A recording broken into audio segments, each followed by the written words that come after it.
Welcome to this amazing Boruto chapter, and without further ado, let's get into the chapter.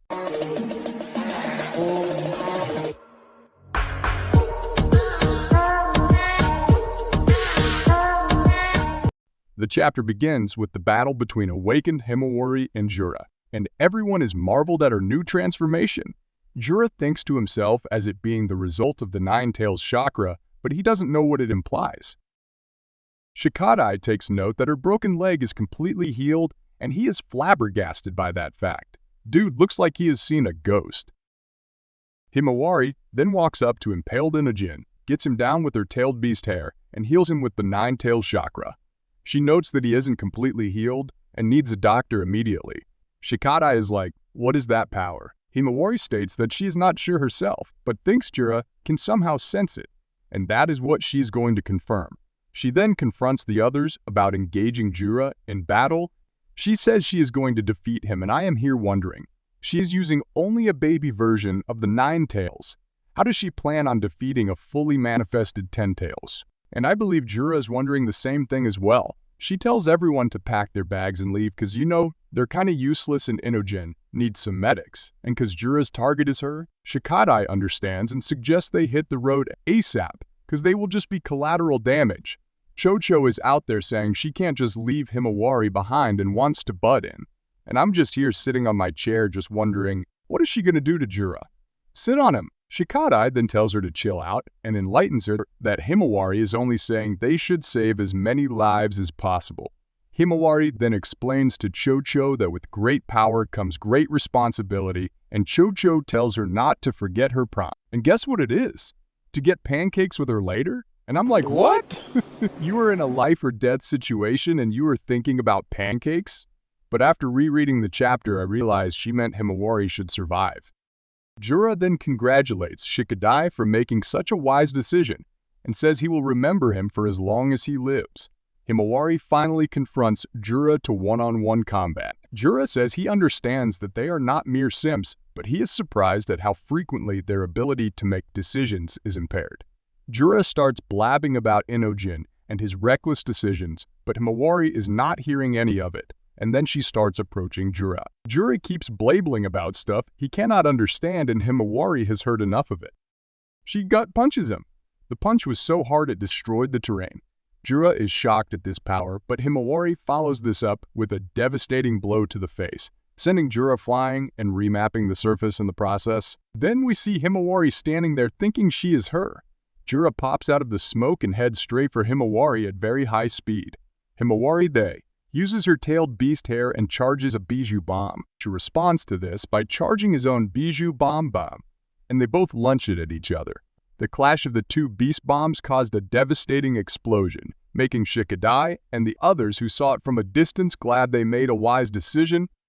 The dust clears and Jura lands.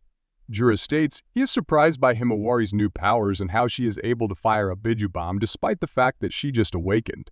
He adds that despite the powers of the Nine Tails being a necessity, it's amazing how rapidly she has evolved. Jura then charges at Himawari and headbutts her, reminding her that he is a fully manifested Ten Tail.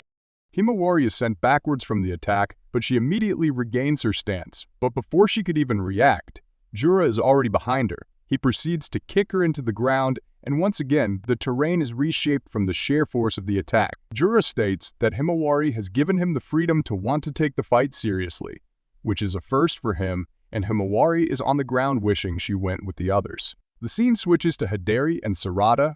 Class Rep and Konohamaru are at the scene, and Hidari is still suffering from Sarada's ass whooping. Sarada, thinking she is her, starts talking big. She says she will leave Hidari alone as long as he answers her question honestly. And I'm just here sitting back and thinking to myself, this chick only landed a single blow, and now she thinks she is her. And I know very well that my boy Hidari is thinking the same thing. Hidari sinks into his claw grimes and regains his stance. To everyone's surprise, his wound had already healed. Hidari then asks Sarada about the Sharingan. He said he heard about it from Jura.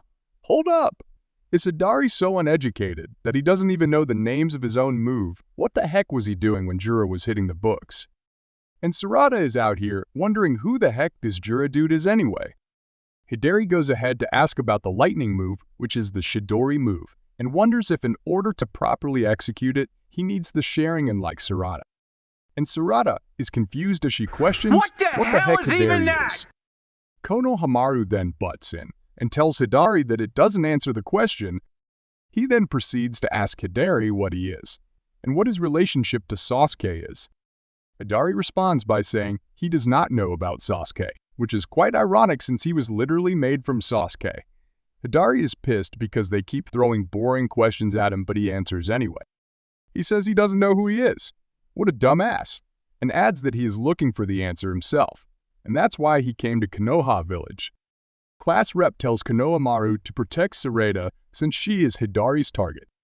And then it happens. Hidari uses his claw grimes to sneak his hand behind Sarada while standing there like nothing is going on, and lands on her the lightning of a lifetime, reminding her that she is not her. Damn, he did her dirty. You know, for a dumbass, Hidari is pretty sneaky. Then this one unfortunate dude tried to attack Hidari and instantly regrets it, because Hidari uses fire style and burns him to a crisp. The hero Konohamaru finally steps up to defeat the villain Hidari. Konohamaru charges a Rasengan and tries to attack Hidari from behind. But Hidari pops behind Konohamaru using his claw grimes with a Chidori already charged. And he was going for the kill, but out of nowhere, Konohamaru pops out a new jutsu, which is some sort of windshield Rasengan, and blocks the Chidori attack. Even though this still sent Konohamaru flying, this was still impressive. Class rep goes to help Sarada, but Hidari has had enough of her yapping all over the place, and just like that, he attacks her with another massive Chidori, making her question why she was there to begin with. The lightning hit Sarada so hard she couldn't move her body.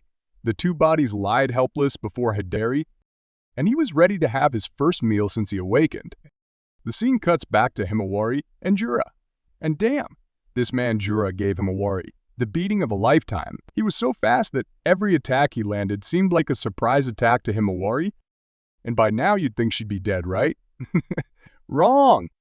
Because she has only stayed alive this long because of another new ability she gained after awakening. And that is the ability to regenerate. Yes, ladies and gentlemen, Himawari possesses, as explained by Jura, outstanding regenerative abilities. He then adds that she has more regenerative abilities than any Jinchuriki or human, and her existence is similar to that of the Shinju. Himawari is completely weakened, and Jura states that no matter how much she heals herself, she is unable to avoid the drain on her chakra. Jura trashed Himawari so bad that Kurama had to admit that they are no match for Jura. The scene switches to Kawaki and Delta flying to go and save Himawari. Delta reminds Kawaki that they are going after opponents that whooped his ass before, and asks what his plan is, and he responds by saying he doesn't have a choice and he will just do what he can. Seriously. Nah! This waste of manga panels got no plan at all. And Delta confirms this by asking him what he can actually do. Then Kawaki notices someone approaching from behind at a ridiculous speed. And at a ridiculously high speed, Boruto overtakes both Delta and Kawaki. I gotta say, this is absolutely peak. Kawaki is utterly flabbergasted at Boruto's speed, and Delta is completely speechless.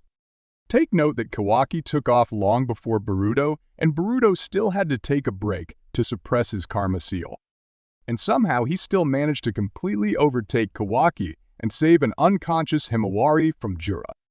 I'm sure Jura is mad as hell because he just lost his meal for the second time. Anyways, Boruto saves Himawari, and then one of his toads contacts him that it's arrived at Sarada's location. We cut back to Sarada and Hidari, and we see that Hidari is about to consume Sarada. But as he is about to have his first lunch, Boruto teleports using Flying Thunder God technique behind Hidari and chops off his hand, saving both Himawari and Sarada at the same time. The chapter ends with Boruto, Hidari, and Jura preparing to give us the fight of a lifetime. And this waste of Kishimoto's ink is still on his way to where Himawari was. And if Boruto wasn't around, this is probably how it would have ended. Please subscribe, guys, and I will see you in the next one. Peace. Thinking about you. 아무리 고개를 흔들어도 난 네 생각만 하고 있을 뿐. 아무리 딴짓해봐도 난 너의 목소리만 들릴 뿐.